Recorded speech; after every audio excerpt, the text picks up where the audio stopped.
One morning not too long ago, I opened up Instagram to find that virtually overnight the entire internet decided that open emitter red dots were no longer tactically viable.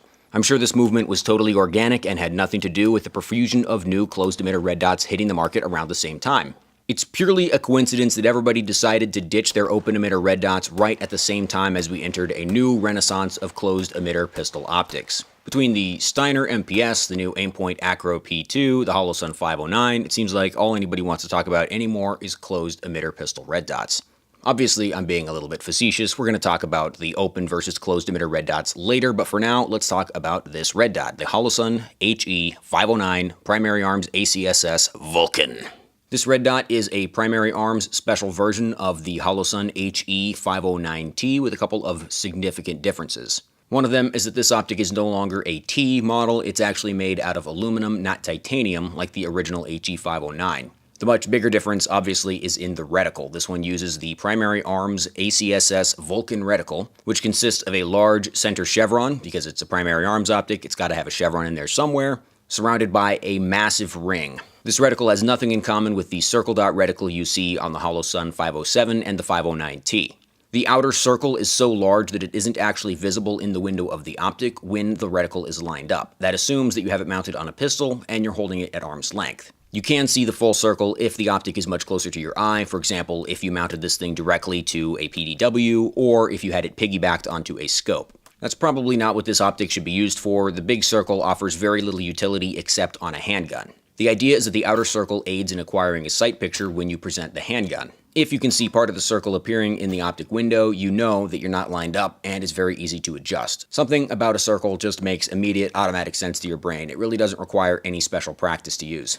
The chevron is also really good here. It's probably the only time I'm going to say something nice about the chevron reticle on any Primary Arms optic. It kind of pulls double duty. If you're shooting quickly, you can use the entire chevron as if it's a flash sight picture. Basically, it's like having a 10 MOA dot. When you need to slow down and go more precise, you use the tip of the chevron, and then it's like having a effectively 1 MOA dot.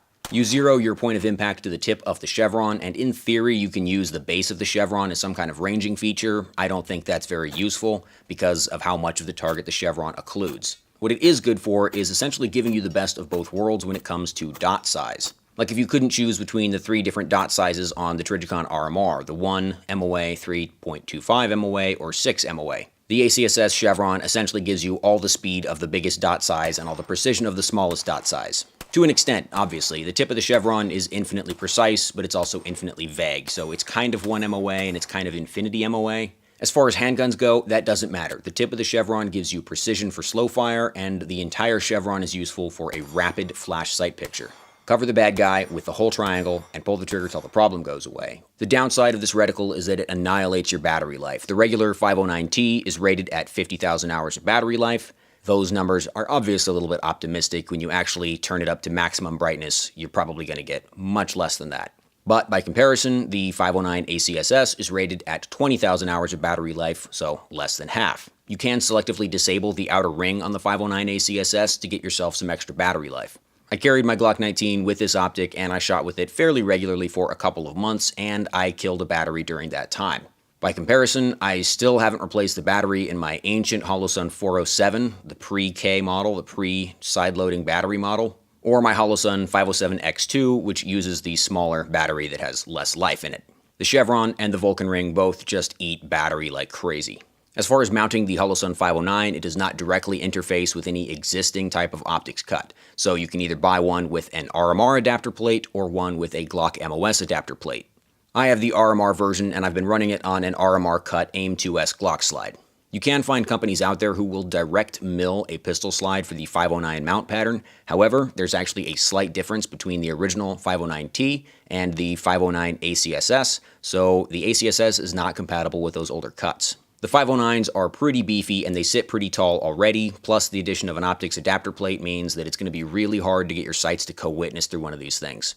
I don't know what kind of CAC skyscraper Unity 2.5-inch backup iron sight bullshit you're going to have to run to get it to co-witness. I just didn't really bother. One thing I will point out, just because it always comes up, if you're mounting an RMR pattern optic to a direct milled Glock slide, typically the hole for the right side screw goes all the way into the extractor rod channel. If you use the standard length screws that come with a Trigicon RMR, a Holosun, 507, 407, 509, or one of these adapter plates, it will go all the way through and impinge on the extractor rod.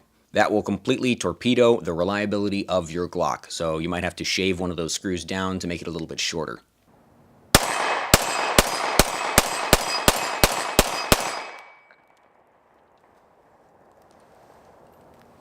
That is some wacky ejection, dude.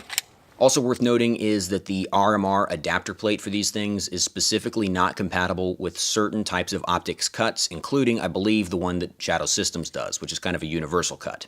So keep that in mind before you go out and order a 509 or 509 ACSS. This wouldn't be a hot video if I didn't say something about night vision, so let's go ahead and dip our toes into that pool of autism really quick. The 509 ACSS reticle is extremely fun to use under night vision. Using a night vision device effectively moves your eyeball 6 inches farther forward from your face, and that's far enough forward that you actually can see the entire Vulcan reticle, even when you're shooting with a handgun at full extension. In my experience, it's already pretty easy to acquire a sight picture with a red dot equipped handgun under night vision. The 509 ACSS reticle makes that even easier. I don't know what utility it really has. The reticle is so big, and that creates enough light that it sort of obscures your target. So if you are going to use this with night vision, you're probably going to want to turn the outer ring off anyway.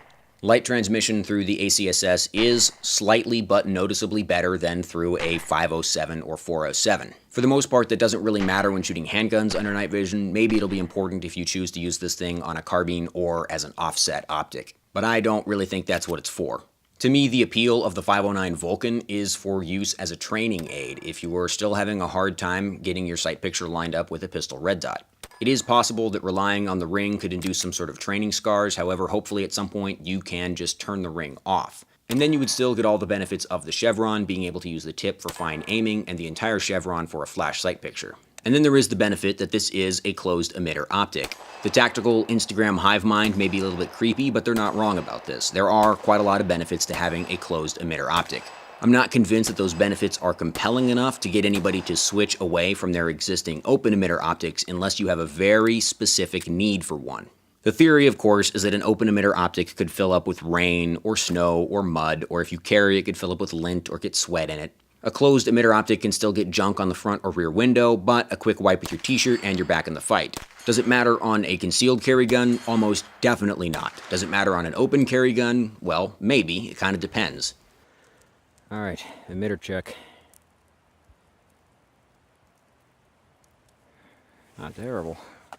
If you're a police officer and your handgun is your primary weapon and it sits out there in your holster exposed to the elements all the time, a closed emitter optic is probably a good idea. Convince your department or agency to buy you a bunch of Acro P2s. Luckily for you, the government seems to be able to get their hands on them, even though nobody else can. For everybody else, the utility of a handgun as a secondary is so slim that I'm not really sure it even matters.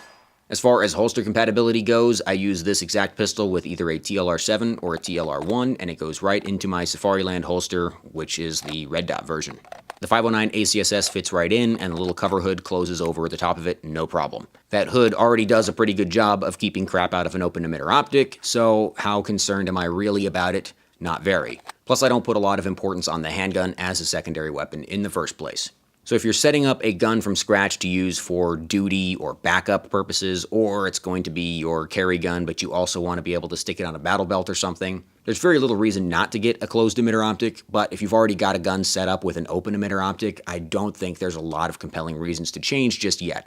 Final verdict on the Holosun HE509 ACSS Primary Arms Vulcan, I'll give it a soft recommend. I think the Chevron is actually the most compelling feature of this optic.